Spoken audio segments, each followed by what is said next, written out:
कविता 12वी. धरित्रीले दंडवत. कवयित्री बहिणाबाई चौधरी. काव्यपरिचय. प्रस्तुत कवितेतून कवयित्रीने धरणीमातेला प्रणाम केला आहे. शेतकरी शेतात घाम गाळून सोनं पिकवतो. धरित्रीची माया ही अपार आहे, म्हणून आपण तिच्याबद्दल कृतज्ञता बाळगली पाहिजे. तर मुलांनो, आता आपण या कवितेचे वाचन करूयात. काया काया शेतामंधी घाम जिरव जिरव, तव्हा उगल उगल काया मधून हिरव. येता पिकाले बहार, शेता शेतात हिरवय. कस पिकल रे सोनं, हिरव्या मधून पिवय.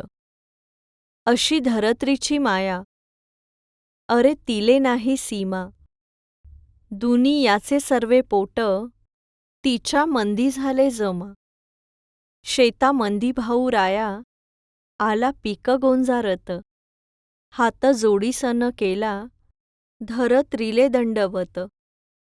शेता मंदी भाऊ राया, खाले वाकला वाकला. त्यानं आपल्या कपाळी टिया माटीचा लावला. अशी भाग्यवंत माय, भाऊ रायाची जमीन. वाड वडिलांचं देवा, राखी ठेव रे वतन.